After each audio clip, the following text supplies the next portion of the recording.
we just raised the point, Jerry Lewis just raised the point to Dr. Belt.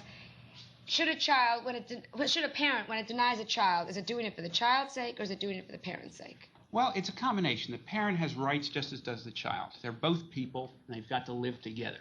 Now, what the parent says to a child is that because I'm a little more experienced, a little older, I'll set some of the rules, and now you just violated a rule.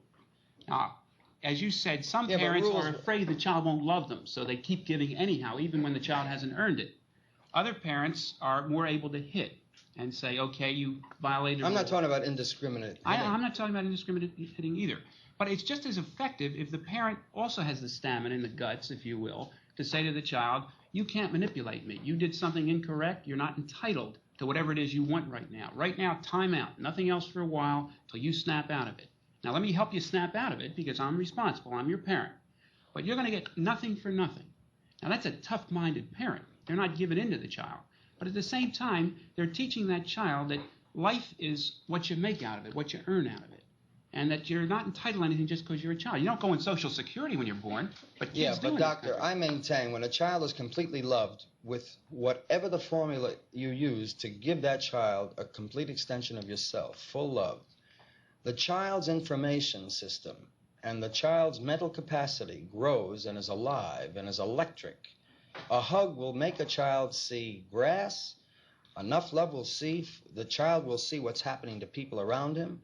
Enough love from that parent, however you give it, through spanking or not, will help that child see that there's a perimeter with which he has to deal with, and there's a world out there. So we may very well be saying the same thing, but I can give you a very fast example of why I'm so strong about it. My son brought home a report card when he was 14 years old. And it was less than what I thought it should have been because I know he's smarter. So apparently he was kind of lethargic. And I said, come into my room. He walked into my room. That's danger. That means a talk or that means oops. And I said, Gary, there are 5 marks on this card that are less than respectable.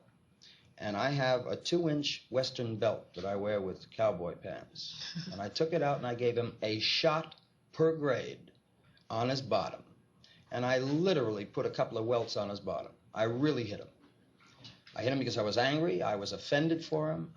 I was disturbed that he allowed himself to get that loose.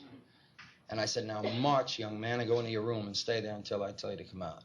Now, we have an intercom throughout the house to listen to the children when they're sleeping and so on. The minute he walked out of my room, I snuck over to the intercom. I wanted to hear him cry. I wanted him to get it out. All I could hear was he was sobbing.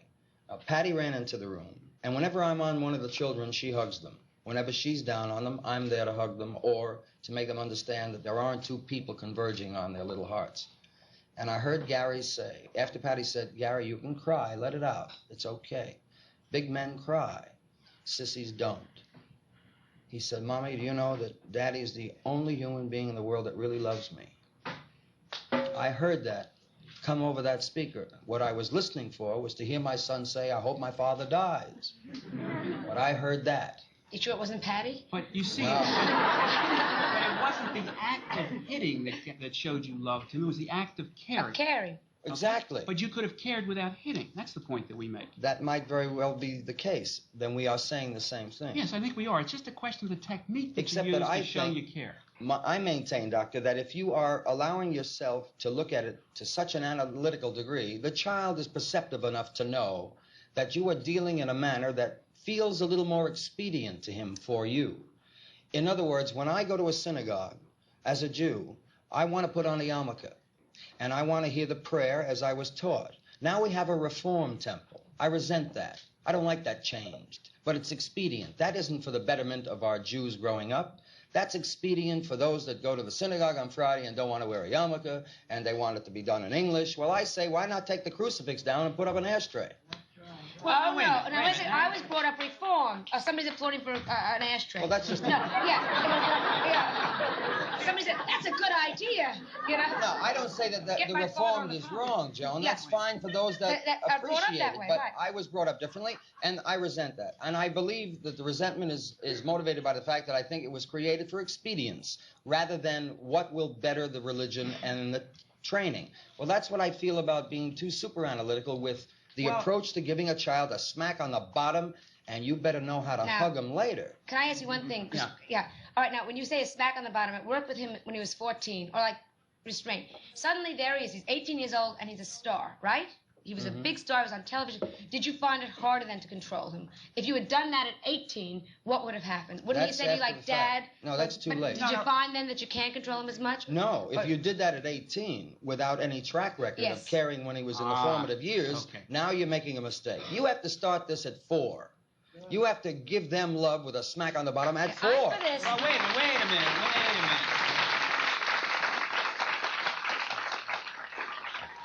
You have to discipline a child. You've got to be strict with a child. But you don't have to hit him to be strict and to have discipline. You don't After have you to said punish. no 14 times, a good whack doesn't hurt. But you should have We're only going to said a it break. once. Yeah, but that's in the adult mind.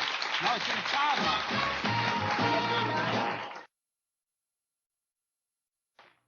All right, go ahead. Well, I want to make this point. Jerry was saying that, it's the spanking that does it. And the analogy I wanted to use was, it was like the witch doctor who gives the patient with a high fever bark to chew on. I went to him. It really isn't. It's the quinine in the bark.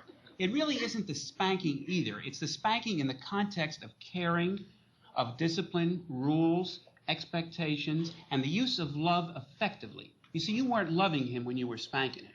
You weren't showing love. You may have been feeling it, but you weren't acting in a loving way to him. You began to act in a loving manner to him when he acknowledged what he had done wrong, when he began to do something differently. Oh, I beg your pardon, Doctor. That child knew what I went through to spank him. Of course. My whole emotional fabric was was enveloping his whole existence. He knew what I was going through, and that's why the welts on his bottom didn't affect him as strongly as what I put myself through. But suppose you'd done the same thing without the welts. You would have gotten the same results. Yes, but when he was 4 years old, he was made to understand that that's what discipline and love is. Now, how do you confer with a 4-year-old child on the basis of this is the applicable approach, or this is the proper way for us to apply ourselves to you, a 4-year-old, so that you understand rather than physical, we are using our mental concept to generate within you the feeling of that's a 4-year-old child. How do you do it with an 8-month-old puppy? You don't use words, obviously. You take a newspaper.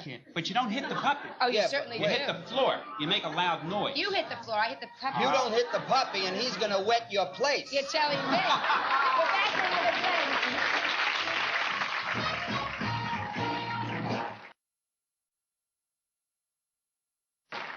We have 1 more minute, so we may go out in discussion. So I just want to, ahead of time, thank Jerry Lewis and thank Dr. Belt, because Jerry has a question he wants to ask the doctor. Then we're just going to keep on talking. Quick. No, I wanted to make a statement. The doctor said, what happens with a puppy at 8 months? Well, a puppy isn't 8 months. It's 7 times. That's 56 months. Okay, I'll still start with a younger puppy. The point is, you don't have to talk to a child to arrange consequences so that he does what is appropriate to do. Now, for example, if you put your hand on a hot stove, the hot stove says to you, keep touching me and I'll burn you, so the child takes his hand away. If he starts to eat ice cream, it tastes good, he keeps eating it. Yeah. Now, he learns from the world that some things lead to positive outcomes and some things lead to negative. And I maintain the parents haven't made the kind of a contribution that tells the child, I am in a world with other people who are caring and moving and believing rather than just using this. But since the parent controls the consequences of the child's world, he dispenses the food, he gives the child attention. So is it starve the child? And I maintain that the It's child bad, you don't controls the parents. That's where you have poor discipline. Where the child controls the parent's afraid to lose the child's love, the parent's afraid of the child's anger, then the child's running the house. No, We're going to stop here now. I'm going home to take care of the kids. It should be nice to me when she gets older. And I want to thank both of you and wish you good luck on your 2nd year in NBC. Thank It's lovely to have you on. If you'd like to see the show when you're in New York, write Joan Rivers Tickets, Box 850, Radio City Station 10019. Miss Rivers' guests stay at the Hotel Roosevelt while in New York.